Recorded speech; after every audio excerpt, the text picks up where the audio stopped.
আমি আসছি ঢাকা থেকে। জি, সাংবাদিক না? সাংবাদিক না, আমি একটা চ্যানেল আছে, আমি ব্লগ করি আর কি।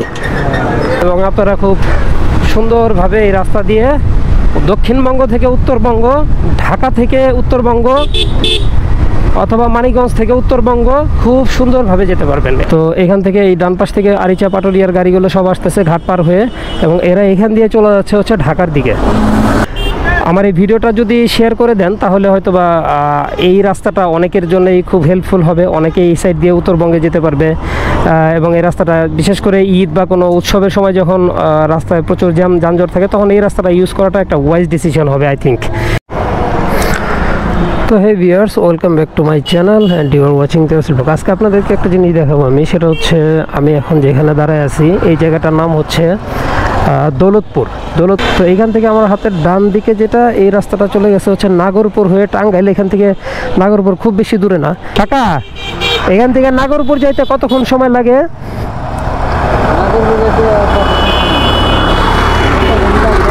ঘন্টাখানি লাগে না? আর মোটর সাইকেল নিয়ে গেলে কি আরো তাড়াতাড়ি যাওয়া যায়? তাড়াতাড়ি যাবে। তাহলে আমরা ধরে নেই এখান থেকে নাগরপুর ধরেন সিএনজিতে গেলে 40 মিনিট, আর ওইখান থেকে টাঙ্গাইল আর এরকম 40 মিনিট বা 1 ঘন্টা এরকমই তো লাগবে। 1 ঘন্টা লাগবে, ওই গড়ে 2 ঘন্টা। ঘরে 2 ঘন্টা, এখান থেকে 2 ঘন্টায় চলে যাওয়া যাবে, তাই না? তার মানে মানিকগঞ্জ থেকে টাঙ্গাইল যাইতে আমার আড়াই ঘন্টা 3 ঘন্টার বেশি তো লাগার কথা না, তাই না? আমি আসছি ঢাকা থেকে। জি, সাংবাদিক না? সাংবাদিক না, আমি একটা চ্যানেল আছে, আমি ব্লগ করি আর কি। ঠিক আছে কাকা, ধন্যবাদ। হ্যাঁ ঠিক আছে কাকা, আল্লাহ ভরসা। তো এই কাকার কাছ থেকে আমরা কথা বলে যেটা জানলাম সেটা হচ্ছে এখান থেকে হাইওয়ে থেকে 2.5 ঘন্টার ভিতরে মোটামুটি আমরা হচ্ছে টাঙ্গাইল ঢুকতে পারবো। তো এখন আমি এই রাস্তাটা আপনাদের সাথে শেয়ার করব যে এখান থেকে নাগরপুর যেহেতু 40 মিনিট মানে টাঙ্গাইলের ভিতরে আমরা ঢুকে যাচ্ছি, আর ওইখান থেকে 1 ঘন্টার ভিতরে টাঙ্গাইল চলে যাওয়া যাচ্ছে এই রোডটা ধরে। তো যাই হোক, এখন আমি আপনাদেরকে দেখাবো ঢাকা আরিচা মহাসড়কে থেকে এই পর্যন্ত আসতে কতটুকু সময় লাগে এবং রাস্তার কাজটা কত দূর এগুলো, এই জিনিসটা আপনাদের সাথে শেয়ার করব। তো চলেন বাইক স্টার্ট করি এবং যেতে যেতে আপনাদের সাথে এই রাস্তার কাজের অগ্রগতি যেটা সেটা জানাবো। এটা হচ্ছে টাঙ্গাইল আরিচা আঞ্চলিক মহাসড়ক। এই রাস্তাটার সংস্কারের কাজ চলতেছে এবং রাস্তাটার মোটামুটি সার্ভিস লেন সহ 4 লেনের একটা রাস্তা হচ্ছে। তো রাস্তার কর্মকাণ্ডগুলো আপনাদের দেখাবো। এখন পর্যন্ত রাস্তাটা এই পর্যন্ত সেরে আসেনি, বাট টাঙ্গাইলের ওই পাশ থেকে অনেক দূর পর্যন্ত এই রাস্তার কাজ হয়েছে, অনেকটাই আগায় গেছে।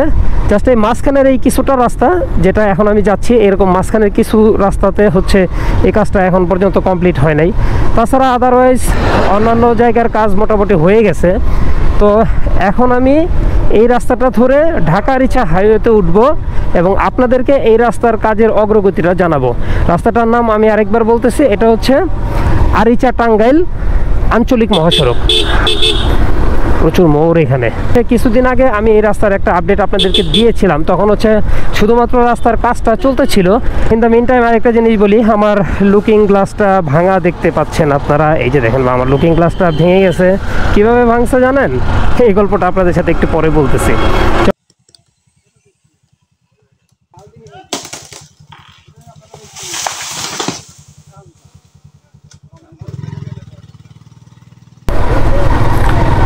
তো আমরা এখন আসছি হচ্ছে এই জায়গাটার নাম হচ্ছে বানিয়াঘোনা। তো বানিয়াঘোনা আছি। টাঙ্গাইল থেকে এই পর্যন্ত কাজটা করতে করতে এসে থামছে এবং সামনে কাজ হবে। দেখলাম যে গাছপালা কিছু কাটতেছে, রাস্তার 2 পাশের গাছপালা কেটে ফেলছে, কারণ রাস্তা তো প্রশস্ত করতে হবে। প্রশস্ত করতে না পারলে তো আর এই হাইওয়ে হচ্ছে না। এত ধোলা, একদম বাসটা ধোলা একদম মাথায় দিয়ে গেল। এই পর্যন্ত মোটামুটি কমপ্লিট হয়েছে। এখন কমপ্লিটের ভিতরে সব জায়গায় যে এতখানি করে করা হয়েছে, ঢালাই দেওয়া হয়েছে, বিষয়টা এরকম না। কিছু কিছু জায়গায় ঢালাই হয়েছে, কিছু কিছু জায়গায় ঢালাই হয় নাই। তার কাজের অগ্রগতিটাই আপনাদের সাথে শেয়ার করার জন্যই আমি মূলত আজকের ভিডিওটা করতেছি। এই যে দেখেন, এইটুকু ঢালাই দেওয়ার পরে আবার এইখান থেকে রাস্তার কাজ মানে কমপ্লিট হয় নাই। এই জায়গাটা হচ্ছে একটা মোড় আছে, এই মোড়টাকে বলে নীলুয়ার মোড়, এবং আমার হাতের ডান পাশে একটা সুন্দর বিল আছে। এই যে দেখতে পাচ্ছেন আপনারা। একটা জিনিস আপনাদেরকে আমি দেখাই। তো আমরা আসলে মূলত যে রাস্তাটা দিয়ে আসলাম এই রাস্তাটার কাজটা কিন্তু এখান থেকে হচ্ছে। তো আমি যে মানে মোড়ের মাধ্যমে আসছি, যে মোড়টা দিয়ে পার হয়ে আসলাম, এই মোড়টা কিন্তু থাকতেছে না। এই মোড়টা মূলত থাকতেছে না, থাকতেছে হচ্ছে এই সাইড দিয়ে রাস্তাটা চলে যাচ্ছে এইখান দিয়ে, মানে এই মোড়টা আর থাকবে না। এই রাস্তাটা সরাসরি এইখান দিয়ে এইভাবে চলে যাচ্ছে। আপনারা হয়তো বা বুঝতে পারছেন বিষয়টা। এখানে একটা সুন্দর বিল ছিল, এই বিলে আমি এর আগে আসছি, এখানে অনেক অতিথি পাখি আসতো। তো বিলটা হয়তো ভরাট করে ফেলা লাগতেছে এই রাস্তার কারণে। এখন কিছু পেতে গেলে তো কিছু ছাড় দিতেই হবে, বিষয়টা এরকম আর কি।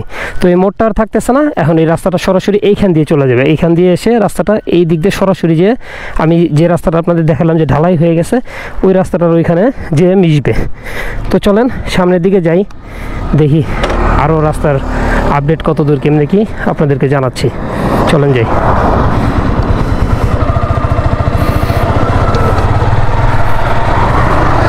সবচাইতে বড় কথা যেটা, সেটা হচ্ছে এই রাস্তাটা উত্তরবঙ্গের সাথে দক্ষিণবঙ্গের একটা সহজ যোগাযোগের মাধ্যম হিসেবে ব্যবহৃত হবে। আর এই রাস্তাটা আসলে বাংলাদেশের অর্থনীতিতেও অনেক গুরুত্বপূর্ণ ভূমিকা পালন করবে। এই যে দেখেন, এই জায়গাটাতে মোটামুটি ঢালাই হয়ে গেছে, দুই পাশে মানে ফুটপাতের মতো করছে, এবং মাঝখানের রাস্তাটা অনেক প্রশস্ত, অনেক ওয়াইড, দেখেন অনেক ওয়াইড। তো এত সুন্দর করছে রাস্তাটা, মানে খুবই ভালো। এবং রাস্তাটা এত স্মুথ, একদম বাটার স্মুথ রাস্তাটা। এই যে বাইকটা রাইড করতেছি, কোনো ধরনের কোনো ঝাঁকি টাকি কিচ্ছু নাই, মানে এত সুন্দর করছে রাস্তাটা, একদম মনে হচ্ছে যে পানির উপর দিয়ে বাইক রাইড করতেছি। এখন আপনাদেরকে বলি, এত সুন্দর একটা রাস্তায় আমার একটা দুঃখের ঘটনাটা এখন শেয়ার করি। সেটা হচ্ছে আমার এই লুকিং গ্লাসটা কীভাবে ভাঙলো। ও মাই গড, মাই গড, মাই গড, দেখছেন অবস্থা, দেখছেন? এখনই তো দিত আমারে এই কুকুর, মানে রাস্তার ভিতরে, মানে বাইকারদের আসলে বড় শত্রু কুকুর। যাই হোক, আল্লাহ বাঁচাইছে, থ্যাঙ্কস গড। এখন বিষয় হচ্ছে আমার বাইকের গ্লাসটা কীভাবে ভাঙলো সেটা বলতেই পারছি না আপনাদের সাথে। তো বাইকের গ্লাসটা ভাঙছে, আমি বাইকটা পার্কিং করে একটা কাজে কালকে গেছি এক জায়গায়, বাইকটা পার্কিং করে রাখছি। তো যেই জায়গাটাতে পার্কিং করছি বাইক, সেই জায়গাটা হচ্ছে মানে নতুন বালি ফেলছিল আর কি জায়গাটাতে। তো বাইকটা যখন আমি রাখছি আমার সিঙ্গেল স্ট্যান্ড করে, তখন আসলে বুঝতে পারিনি যে এই জায়গাটা এতটা নরম। তখন কিন্তু আমার বাইকটার মানে ঠিকই থাকছে। তো 10-15 মিনিট পরে যখন আমি আসছি, এসে দেখলাম আমার বাইকটা পড়ে আছে। মানে কি যে কষ্ট লাগছে যে আমার বাইকটা এইভাবে পড়ে আছে কেন। তো শুধুমাত্র আমার বাইক না, এখানে আরও 3টা বাইকই আমার মতো করে পড়েছিল, এবং প্রত্যেকেই বুঝতে পারে নাই যে যখন বাইক রাখছে তখন স্ট্যান্ডটা মনে হয়েছে যে হ্যাঁ শক্তই আছে, মাটি ওইভাবেই রাখছে। বাট পরবর্তীতে যখন মানে কিছুক্ষণ থাকছে বাইকের ওজনে আস্তে আস্তে আস্তে আস্তে ওই সিঙ্গেল স্ট্যান্ডটা আস্তে আস্তে মানে মাটিতে ডেবে গেছে, ডেবে যেয়ে নিচের দিকে চলে যাওয়ার কারণে একটা পড়ে গেছে। তো পড়ে যাওয়ার পরে আমার লুকিং গ্লাসটা ভেঙে গেছে, আমি খুবই কষ্ট পাইছি। এখন এই লুকিং গ্লাসটা আমাকে আবার ঠিক করে নিতে হবে আর কি। যাই হোক, আমি ঠিক করে নিব, সমস্যা নেই। আপনাদের সাথে বিষয়টা শেয়ার করলাম, মনের দুঃখ শেয়ার করলে হালকা হয়। তো এই হচ্ছে অবস্থা। এবং রাস্তার এই পর্যন্ত সুন্দর ঢালাই হওয়ার পরে আপনারা দেখতে পাচ্ছেন এইখান থেকে আবার রাস্তার কাজ হচ্ছে। দুই পাশে প্রশস্ত করা হয়েছে, বাট এখনও ঢালাই হয় নাই। এটা হচ্ছে পয়লা মোড়, দেখতে পাচ্ছেন আপনারা, এটা হচ্ছে পয়লা মোড়। তবে এইখানেও সেম কেস, এই মোড়টা আর থাকতেছে না, একটা স্পিড ব্রেকার আছে। আপনারা আমার বামে দেখতে পাচ্ছেন একটা সুন্দর স্কুল, এটা হচ্ছে তেরশ্রী কালীনারায়ণ ইনস্টিটিউশন, দারুণ একটা স্কুল। এবং হাতের ডানে দেখতে পাচ্ছেন যে এইখানে প্ল্যাটফর্মটা দেখতে পাচ্ছেন, এইখান দিয়ে সরাসরি রাস্তাটা ওই দিকে চলে যাবে। এই রাস্তাটার এইখানে এই মোড়টা কোনো কাজেই লাগতেছে না, রাস্তায় মোড়টা কোনো কাজে লাগবে না। এবং এই জায়গাটার নাম হচ্ছে তেরশ্রী। হ্যাঁ, আপনারা হাতের বামে দেখতে পাচ্ছেন একটা শহীদ মিনার, তেরশ্রী গণহত্যা 71 শহীদের স্মরণে স্মৃতিস্তম্ভ। এটা তেরশ্রী শহীদ স্মৃতিস্তম্ভ। 36 জনকে 22 নভেম্বরে তেরশ্রী জমিদার সহ পুড়িয়ে মারা হয়েছিল এবং অন্যান্যদের হত্যা করা হয়েছিল। পাকিস্তানি সেনাবাহিনীরা এই কাজটা করেছিল। এটা মুক্তিযুদ্ধের সময়ের ঘটনা। 22 নভেম্বর তেরশ্রী গণহত্যা দিবস পালিত হয় এখনও। এটাকে আস্তে আস্তে আমাদের জাতীয়করণ করার একটা মানে প্রচেষ্টা চলতেছে, হয়তোবা হয়েও যেতে পারে। তো যাই হোক, এই হলো অবস্থা। তো এখন বিষয় হচ্ছে এই যে আমাদের যে এই মোড়টা, এই পয়লা মোড়টা আর থাকতেছে না। আমাদের হচ্ছে ওই যে রাস্তাটা আপনাদের দেখালাম, ওটা সরাসরি ওই রাস্তাটা সরাসরি ওইখান দিয়ে যে এইখানে যে মিশবে, এই রাস্তাটা আর থাকবে না এইখানে। তো এই হচ্ছে অবস্থা। পাঁচটা ঢালাই হয়েছে, এই পাশটা এখনও ঢালাই হয় নাই, তবে এটা হয়ে যাবে, খুব তাড়াতাড়ি হয়ে যাবে। তো আমি এখন 13 পার হয়ে আসছি, সামনে হচ্ছে ঘিওর উপজেলা, এবং ঘিওর উপজেলার পরেই কিন্তু আরেকটু আগালেই বরঙ্গাইল, মানে হাইওয়ে রোড, যেটা ঢাকা আরিচা মহাসড়ক, এবং সেই পর্যন্ত আপনাদের নিয়ে যাব এবং আপনাদেরকে দেখাবো। তো রাস্তার আপডেটটা বলতে এরকম বোঝাচ্ছে, এখন যেটা দেখতে পাচ্ছি সেটা হচ্ছে কিছু কিছু জায়গায় আমার হয়েছে, ঢালাই হয়ে গেছে, আর কিছু কিছু জায়গায় ঢালাই হয় নাই। এই হচ্ছে অবস্থা। ভেরি নাইস, খুবই চমৎকার, খুবই প্রশস্ত, মানে এত প্রশস্ত রাস্তা এখানে কি বলবো, দারুণ দারুণ, অসাম অসাম রাস্তা। একটু টানি, একটু টেনে দেখি কেমন লাগে। সেই যে দেখেন দারুণ একটা ব্রিজ, অসাম একটা ব্রিজ, অসাম। ওই যে দেখেন বর্ষার পানি চলে আসছে দুই দিকে, বর্ষার পানি চলে আসছে দুই দিকে, ওই যে দেখেন, দেখছেন? তো এই হচ্ছে অবস্থা। এই ব্রিজটা পার হয়ে গেলাম আমরা, এইবার আমরা ঘিওর উপজেলাতে প্রবেশ করলাম। ভিডিওটা দেখতে থাকেন, এই রাস্তাটা আপনাদের জন্য খুবই উপকারী হবে, যারা বিশেষ করে ঈদের সময় কিংবা অন্যান্য, বিশেষ করে ঈদের সময় যারা আপনারা উত্তরবঙ্গের দিকে যান ঢাকা থেকে, তারা চাইলে এই রোডটা ইউজ করতে পারেন। রোডটা খুবই চমৎকার এবং খুবই নিরিবিলি একটা রাস্তা, আপনারা দেখতেই পেলেন। এবং এই রাস্তাটা ইউজ করলে, এই যে দেখেন এখানে একটা ফ্লাইওভার হচ্ছে, ওই রকম উপর দিয়ে গাড়ি চলে যাবে, আর নিচ দিয়ে টিন দিয়ে ঢেকে দিছে, নিচ দিয়ে আপনার হচ্ছে উপজেলার ভিতরে গাড়িগুলো চলে যাবে। তো এই হচ্ছে অবস্থা। এইবার আমরা আসি হচ্ছে বরঙ্গাইল রোডে, ঘিওর বরঙ্গাইল রোডে। তো এই একটা রাস্তাই যেটা আমাদেরকে একদম বরঙ্গাইল পর্যন্ত নিয়ে যাবে, এবং এইখানেও রাস্তার কাজ চলতেছে, আপনারা দেখতে পাচ্ছেন। এই যে রাস্তার কাজের বিভিন্ন গাড়িগুলো আছে। ভাই এটা কিন্তু রাস্তার কাজের গাড়ি না, এটা কিন্তু ধান কাটার মেশিন, বুঝছেন? এটাই যে দেখেন ধান কাটার মেশিন। তারা আরিচা, পাটুরিয়া কিংবা আপনার হচ্ছে ফরিদপুর, এই সমস্ত জায়গা থেকে যারা আসবেন, ও ওয়াও ওয়াও, ভাই আস্তে আস্তে যান, পড়ে যাবেন। বললাম পড়ে যাবেন, আস্তে আস্তে যান। তো যাই হোক, এই হচ্ছে অবস্থা। এই যে দেখেন এখান থেকে আবার ঢালাই হয়েছে, কি সুন্দর দেখেন, দুই পাশে ফসলি জমি। ওয়াও ওয়াও ওয়াও, নাইস, সেই সেই। তো নাইস নাইস ব্রো, যাও যাও, আরো জোরে যাও তোমরা।